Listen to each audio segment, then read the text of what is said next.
En las mágicas tierras de Faerûn, hacia las tierras del oeste, se encuentra una región bañada por las aguas plateadas del Mar de las Espadas, donde las olas susurran secretos ancestrales y las montañas guardan en su seno tesoros olvidados.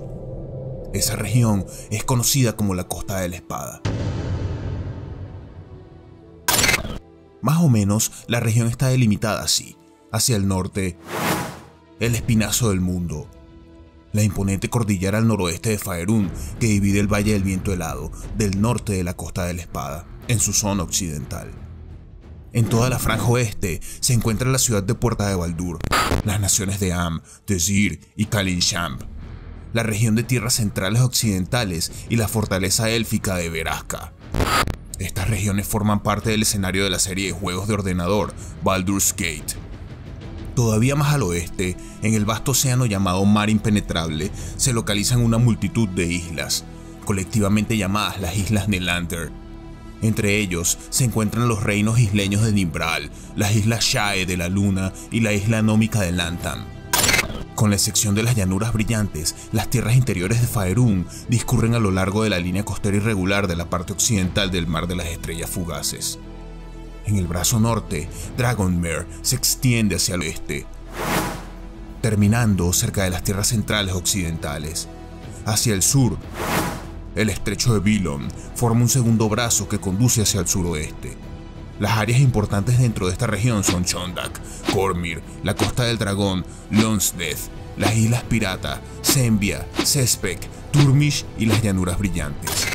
Pero en este video también vamos a desglosar el mapa de la Costa de la Espada desde un prisma geopolítico que puede aportar a un Dungeon Master ideas impresionantes sobre el mundo en el que desarrolla él y su mesa sus partidas. O puede utilizarse para examinar la verosimilitud del mundo creado en un módulo publicado. Así que hoy haremos exactamente eso. Utilizaré la ciencia social de la geopolítica para analizar la Costa de la Espada y los terrenos circundantes. Espero que puedan resaltar algunos conceptos de construcción de mundos que puedas utilizar en tu propio juego y posiblemente ilustre algunas desconexiones entre lo que probablemente sucedería en la vida real y el canon de los reinos olvidados. Dicho esto, discutiremos exactamente qué es la geopolítica y por qué es una lente útil para la construcción de mundos. Analizaremos el clima y la geografía de la región y veremos cómo los diversos grupos de población interactúan entre sí en función de la geografía en la que existen. Pese a la gran cantidad de historias y sucesos que han acontecido en la Costa de la Espada, sigue siendo todavía un lienzo en blanco para las almas inquietas y los corazones valientes que buscan escribir su propia leyenda. Aventureros, comerciantes y buscadores de conocimiento convergen en esta tierra llena de promesas y peligros. ¿Serás tú quien desentrañe sus enigmas y forje su destino en esta popular región de Faerûn?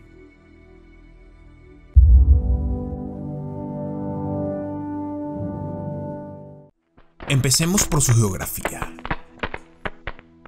Mientras los académicos discrepaban sobre los límites exactos de la Costa de la Espada, generalmente se consideraba que estaba bordeada por la nación mercante de Am al sur y al norte por aguas profundas y el valle del Delimbir. Algunas guías la consideraban comenzando al sur en Candelero y continuando hasta la ciudad de Lucca. Aunque la mayoría de los cartógrafos y escritores compartían la opinión anterior sobre el asunto, designando las tierras costeras al norte de aguas profundas como la separada Costa de la Espada Norte. El paisaje de las tierras costeras variaba desde los campos verdes a lo largo de gran parte de la vida de la costa, hasta los peligrosos páramos encontrados al norte del Kiontar. Los cuerpos de agua. El río Kiontar, el gran río que cruzaba las tierras del oeste, era vital para el comercio en toda la región, conectando el gran puerto de Puerta de Baldur con otras ciudades del interior, incluyendo Elturel, Iriaeborg, Verdusk y la siempre importante ciudad de caravanas del oeste, Skornubel. El pantano del lagarto, una extensión aparentemente interminable de pantanos fétidos, infestados por tribus de lagartos, dinosaurios poco comunes y hasta terroríficos dragones negros. El Mar de las Espadas, las aguas costeras del mar sin rastro que bordeaban y llevaban el nombre de la Costa de la Espada. Agua sinuosa, una larga vía acuática que serpenteaba a través de la extensión de la tierra salvaje entre las colinas de los Trolls y el río Kiontark. Las cuevas y cavernas, la explanada de Licorta, una red de cuevas repletas de hongos que fue tocada por la influencia del señor demonio Zugmoid. Sus bosques, el bosque del manto o el bosque de manto madera, un antiguo y frondoso bosque que albergaba muchos monstruos temibles, hados malévolos y portales que lo conectaban con otros lugares del continente. El bosque de Trollbark, el denso y frondoso bosque que, como su nombre sugiere, estaba infestado de trolls. Las colinas y montañas, los dientes de la espada, el precario acantilado que bordea la costa durante millas y millas. Las colinas de los Trolls, una colección de colinas al sur del bosque que seguían siendo una extensión de territorio compartido por las tribus de los Trolls. Las garras de Troll, un grupo de colinas que albergaba muchas criaturas monstruosas, incluyendo las espantosas bocas altas, junto con aún más Trolls.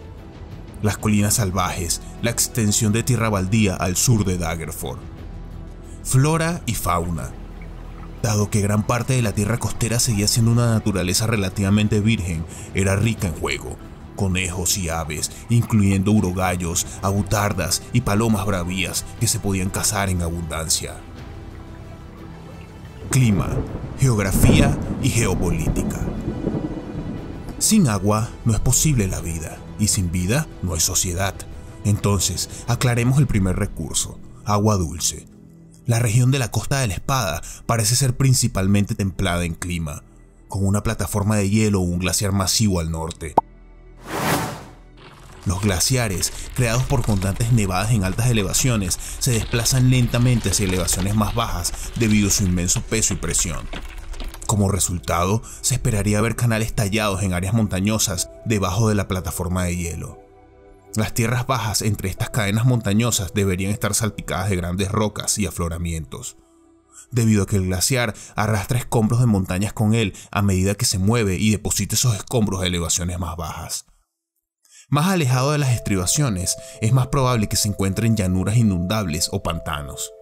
Puedes ver que la región de Anauroch, al sur del glaciar, está cubierta de áreas montañosas de enormes rocas. Pero si te acercas a la costa, esas colinas rocosas dan paso a pantanos como The High Moor. En la vida real se pueden ver similitudes con esta actividad glaciar en toda Escandinavia. Noruega está cubierta de cañones profundos por el movimiento glaciar, mientras que Finlandia es, en gran medida, una llanura pantanosa que se extiende hacia el Mar del Norte.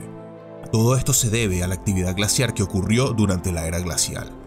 Entonces, dicho esto, este glaciar influye en las formas del relieve. Lo menciono primero porque los glaciares contribuyen en gran medida a la forma del terreno montañoso y a las tierras bajas, y, por lo tanto, al flujo del agua. Esto, a su vez, determina dónde existe tierra cultivable y, hasta cierto punto, dónde se pueden acceder fácilmente a piedras y minerales metálicos. Pero ¿qué hay de las regiones de Faerûn que no se ven afectadas por el glaciar High Ice? Si nos dirigimos al sur de las diversas cadenas montañosas centrales, encontramos el Mar de las Estrellas Caídas. Dado que está en el borde del mapa, es difícil determinar exactamente en qué contexto existe el mar.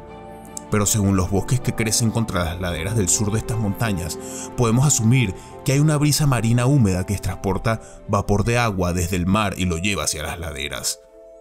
Dado que los bosques están en costas opuestas, supondré que el viento realmente viaja en dirección oeste y atraviesa las montañas. Ahora, esto es importante porque cualquier viento que pueda elevarse sobre las montañas probablemente dejará caer su vapor de agua a medida que asciende sobre el terreno. Cualquier viento que logre soplar sobre los acantilados será muy seco. El terreno rocoso sobre las montañas desde las regiones boscosas es casi completamente árido. No hay suficiente lluvia para mantener una vida exuberante. Este mismo patrón de lluvia basada en el mar se sugiere aún más en la región del sur por la llanura de los gigantes. Donde haya grandes cantidades de lluvia, habrá un crecimiento exuberante. Sin embargo, donde no hay densos bosques, debe haber grande fauna migratoria que impide el crecimiento de los árboles. En la sabana africana, manadas de ñus pisotean el suelo mientras migran, lo que evita que la mayoría de los renuevos sobrevivan. Si algunos árboles logran crecer, los elefantes generalmente los derribarán para usarlos como rascadores. Es probable que por esta razón los árboles que permanezcan en pie a pesar de la abundancia de estos animales estén cubiertos de espinas y zarzas. En el valle del río Mississippi, los bisontes ocupan el lugar de los ñus y generalmente no hay bosques regionales masivos. En esta región en particular, vamos a suponer que esto se produce debido al avance de los gigantes. Al viajar hacia el oeste desde la costa, podemos ver una cadena de islas que parecen ser una serie de atolones de humedal. Estos podrían ser volcánicos o al menos tectónicos en la naturaleza, ya que forman una cadena de islas, de manera similar a las islas del Pacífico que rodean el mar de China meridional. Por último, me parece interesante mencionar la escala de este mapa. High Moor tiene aproximadamente el mismo tamaño que Georgia, ya sea el país o el estado estadounidense. Toda la región de la Costa de la Espada tiene aproximadamente el tamaño de la costa este de los Estados Unidos, o el doble del tamaño de Europa continental. Así que ahora entendemos dónde están las montañas, de dónde sopla el viento y por qué eso provoca la formación de bosques y praderas. A partir de eso, podemos deducir dónde se pueden extraer fácilmente piedras y minerales metálicos y dónde las precipitaciones dan paso a tierras de cultivo o madera. A partir de eso, podemos deducir qué recursos tienen las personas que viven en cada región y qué recursos necesitan. Ahora, entramos en la verdadera geopolítica.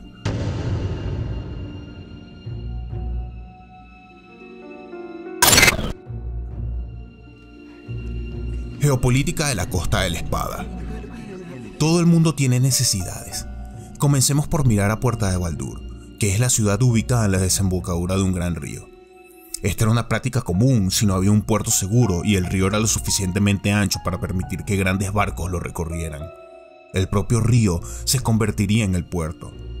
La única razón por la que puedo suponer que Puerta de Baldur sería más grande que Candelero, según el tamaño del punto en este mapa, es debido al acceso comercial que tiene con otras ciudades a lo largo del río Kiontark.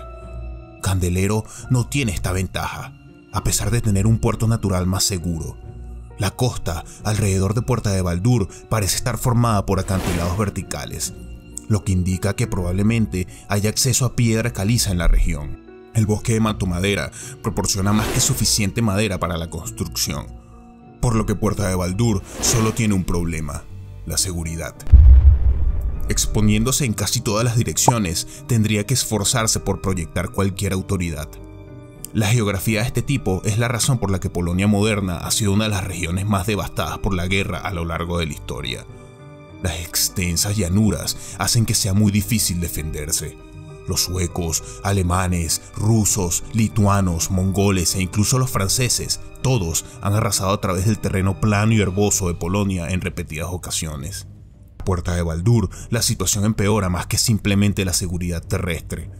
El archipiélago costero probablemente está lleno de personas que no quieren nada más que interrumpir el comercio que llega a Puerta de Baldur, o al menos obtener parte de los ingresos comerciales. Pero volveremos a este archipiélago en un momento. Hay un camino que conecta Puerta de Baldur con la región del sur, pero no se ven centros de población importantes en esta área. Para mí, estos caminos solo tienen sentido si existen como ruinas de una civilización caída, de manera similar a como todavía podemos encontrar carreteras romanas en Europa hoy en día. Para ser claro, viajar por un camino es caro en comparación con el transporte marítimo. A veces, este costo es hasta 20 veces más caro que su contraparte basada en el agua. Se deben pagar peajes para patrullas y mantenimiento de carreteras. Los caballos deben ser herrados y alimentados, y estos gastos simplemente no tienen el mismo nivel de costo en el transporte marítimo. Ahora, este sistema de carreteras atraviesa las llanuras brillantes y sale del mapa hacia las áreas llamadas Tethir y Turmish. Si estos caminos se utilizan a pesar de la falta de centros de población, debería ser porque las ubicaciones lejanas deben tener algún tipo de material o producto raro que valga el gasto excepcional. Mirando hacia el norte, desde aquí llegamos a una región montañosa, boscosa que contiene las tierras de Dale, Cormantor, Sembia y Cormyr, cruzada por carreteras. Parece que no hay centros de población con puntos que indiquen su tamaño, lo que me dice que las poblaciones son insignificantes. Nuevamente, la inversión de carreteras en esta área, especialmente a través de un terreno tan rocoso y boscoso, sería excepcionalmente costosa. Y dado que el sistema de carreteras no se conecta con el resto de la Costa de la Espada, imagino que estas carreteras fueron construidas por una civilización caída. Los residentes actuales probablemente no tienen nada de valor que ofrecer a un centro de población grande como Puerta de Baldur o Aguas Profundas. Si lo hicieran, estas carreteras estarían conectadas. Resulta interesante que no hayan centros de población importantes aquí, especialmente en Cormyr o Sendia. La ciudad de Marsenberg, en particular, debería ser una ciudad muy grande y próspera. Está ubicada en la desembocadura de un río y forma parte de una red de carreteras más grandes para acceder tanto al comercio terrestre como marítimo. Tiene un puerto natural desde el Mar de las Estrellas Caídas. Es probable que reciba precipitaciones consistentes, como lo demuestra el crecimiento de árboles en la región. Tiene fácil acceso a piedra y minerales metálicos de las montañas, madera de los bosques y tiene mucha tierra de cultivo. Además, las montañas que la protegen por los dos lados y los dos cuerpos de agua que flanquean la región hacen que el lugar sea altamente defendible y seguro. Esta misma geografía es lo que llevó a los romanos, lombardos e italianos a convertirse en una potencia de poder económico en el norte de Italia. Al haber satisfecho todas las necesidades básicas de la población, comida, ropa y refugio, permite a la población explorar el resto de la jerarquía de necesidades de la pirámide de Maslow. El Renacimiento comenzó en una ubicación como esta por una razón. Llegados a este punto, la expresión personal se convierte en la mercancía que genera dinero en una zona como esta. Tecnología, alta moda, quesos, carnes y vinos de lujo. Todos son posibles porque la geografía del norte de Italia proporcionó mucha estabilidad para su desarrollo interno. Por esta razón, el hecho de que Marsenberg no sea tan grande como Puerta de Baldur me deja muy curioso si se debe a algún hecho canónico en particular que haya interferido en alcanzar su máximo desarrollo, ya que he podido investigar que la ciudad de Marsenberg se trataba de un puerto de enorme importancia comercial para Cormyr, y una ciudad famosa por su inventario de especies muy cotizadas, al punto de que es conocida como la ciudad de las especies. No obstante, Marsenberg pasó de tener una población de 46.000 habitantes para el año de 1368 DR, el año del estandarte, a 36.000 habitantes, aunque su población aumenta temporalmente un 20% con cada temporada de pesca. Nuevamente, si alguien sabe por qué Marsenberg no alcanzó un esplendor parecido a Puerta de Baldur o Aguas Profundas, por favor hágamelo saber en los comentarios. Ahora, avanzando hacia el norte, llegamos a la región de Anauroch, que parece ser una estepa rocosa y árida, similar a Mongolia y Asia Central moderna. La falta de árboles o praderas exuberantes indica una falta de precipitación en la región, por lo que tiene sentido que no haya centros de población importantes. Sin embargo, esto no significa que no haya una gran cantidad de personas. Los mongoles eran pastores nómadas que seguían estacionalmente la escasa lluvia para proporcionar pastos para su ganado. Cuando su población comenzó a crecer más allá de lo que la estepa podría mantener, comenzaron a luchar entre tribus hasta que Genghis Khan pudo unificarlos para dirigir su atención hacia otros lugares. Las personas que viven un estilo de vida pastoral en una estepa suelen ser bastante robustas en comparación con sus contrapartes urbanas.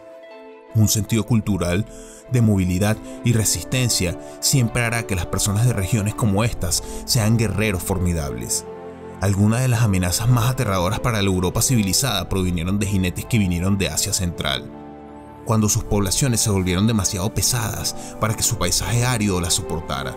Los excitas, los hunos, los magiares y los mongoles emigraron a Europa con efectos devastadores.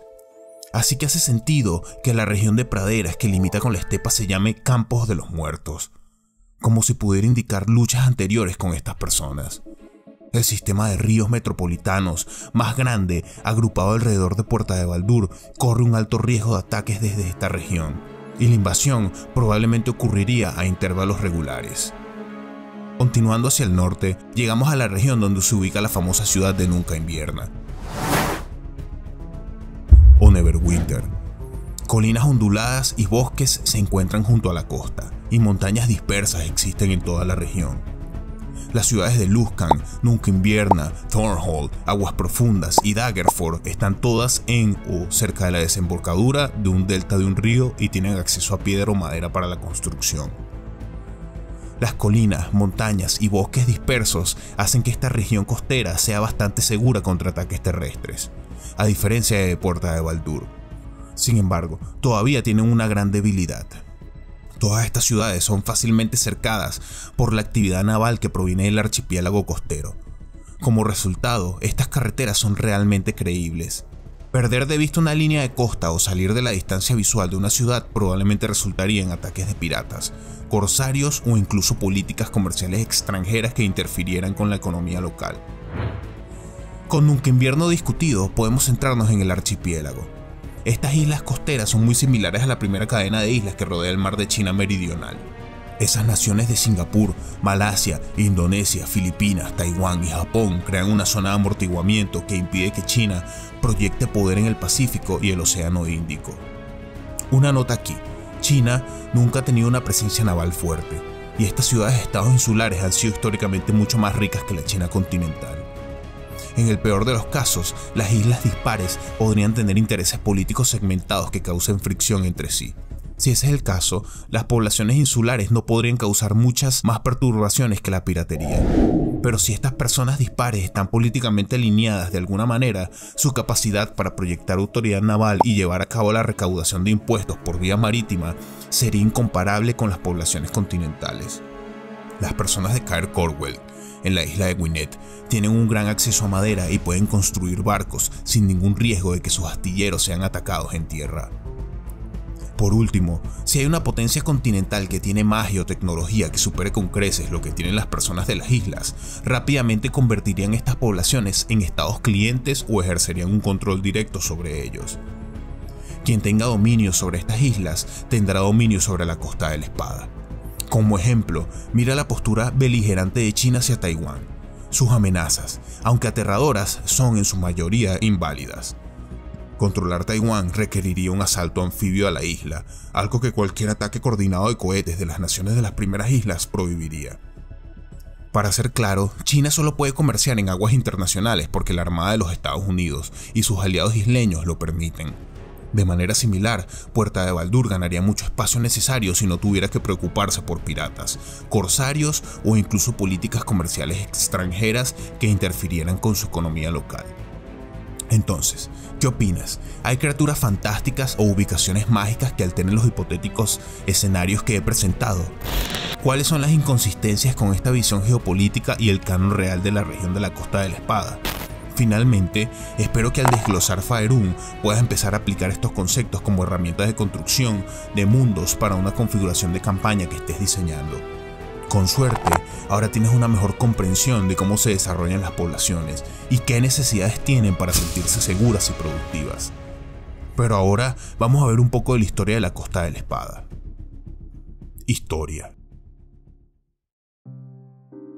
Hace decenas de miles de años antes de la Era de la Agitación, la Costa de la Espada estaba dominada por el antiguo reino élfico de Ilefarm. Durante la Era de los Pueblos Orgullosos, alrededor del menos 4974 DR, el reino enano de Haung Danar emergió como un poder en la Costa de la Espada. Permaneció activo durante más de 1500 años antes de caer rápidamente en decadencia por razones perdidas en el tiempo. Los elfos de la tierra aseguraron una gran victoria contra las hordas de orcos cuando derrotaron los ejércitos de Gluthor en el año de los cráneos destrozados, 225 DR. El reino del hombre de Limbirian surgió en las tierras del norte de la Costa de la Espada durante principios del siglo VI DR.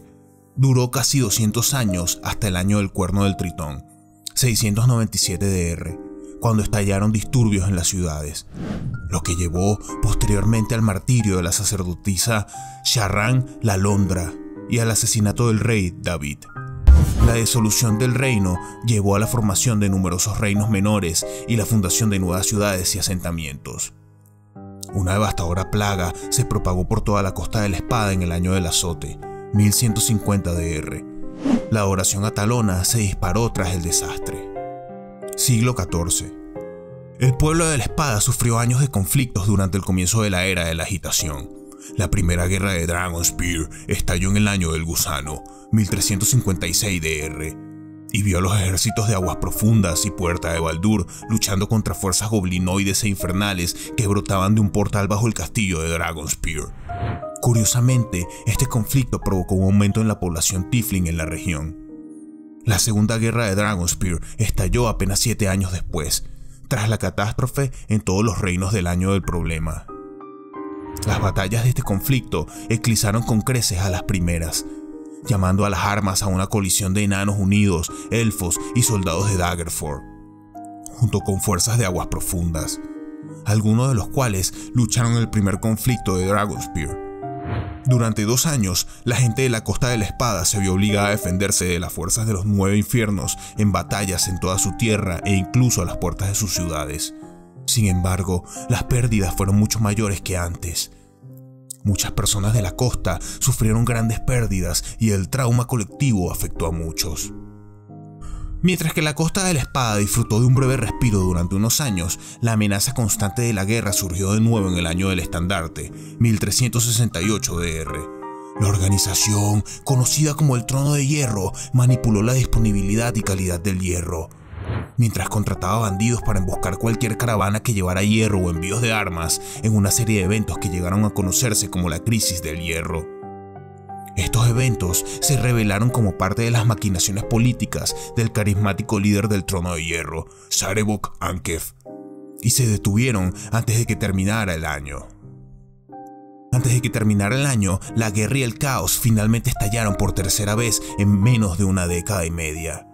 El carismático paladín Aasimar Kaelar Argent levantó el ejército de la Cruzada Resplandeciente y llevó a sus seguidores a las ruinas del castillo Dragonspear, afirmando que podían traer de vuelta las almas de aquellos que murieron en las guerras anteriores.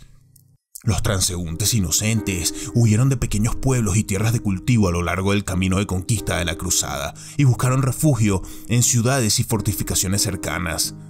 La profunda migración de personas creó una crisis de refugiados en la fortificada ciudad de Puerta de Baldur. La cruzada de Kaelar Argent finalmente llegó a su fin en la batalla decisiva en el castillo de Dragonspear, cuando Kaelar Argent y un grupo de aventureros entraron en los 9 infiernos ellos mismos. Siglo XV. Alrededor de principios de la década de 1470 DR surgió un movimiento para resucitar la gloria del antiguo Ilefarm entre las comunidades de elfos silvanos a lo largo de la costa. Estos esfuerzos fueron liderados por Alagartas, el hijo del rey Melandrak del Bosque Brumoso. En el año de los 3 barcos navegando, 1492 DR, la plaga saprofítica asoló áreas de la Costa de la Espada. Muchas personas y animales, junto con grandes almacenes de alimentos, fueron afectados por la misteriosa enfermedad fúngica. Finalmente, todo terminó cuando un grupo de aventureros investigó su origen y destruyó a su creador. Para concluir, la Costa de la Espada, esa mítica y legendaria región de Faerûn, ha demostrado ser un lugar cautivador en todos los aspectos. Desde su impresionante geografía, con majestuosas montañas, frondosos bosques y extensas costas, hasta su variado clima que desafía a quienes habitan en ella. Su geopolítica es un reflejo de la historia y las luchas de sus pueblos, que han dejado huellas en cada rincón. Pero más allá de su historia y sus asentamientos, la Costa de la Espada es una puerta que nos invita a sumergirnos y explorar el vasto mundo de Faerûn y sus innumerables maravillas. Hay tanto por descubrir, las culturas únicas de sus pueblos, las ciudades vibrantes y cosmopolitas que albergan misterios y secretos, las aventuras que aguardan a aquellos que se atreven a enfrentar los desafíos que esta tierra tiene para ofrecer. Sin duda, Faerûn es solo el comienzo. Existen muchos mundos de fantasía, ciencia ficción, horror cósmico, universos de juegos de rol y mundos literarios, universos de videojuegos y cinematográficos que nos esperan, listos para ser explorados y disfrutados, por lo que te insto a seguir descubriendo más sobre la Costa de la Espada, Faerûn y todos estos mundos asombrosos, suscribiéndote y apoyando mi canal DM Immersive. Aquí encontrarás contenido apasionante, lleno de información, historias y análisis sobre estos fascinantes mundos y personajes. Únete a nuestra comunidad. Suscríbete a DM Immersive y déjate llevar por la imaginación y la emoción de estos increíbles universos. Hasta pronto, aventureros.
Si te gusta lo que ves, puedes apoyarnos compartiendo, dándole like, comentando y suscribiéndote a nuestro canal. Muchas gracias.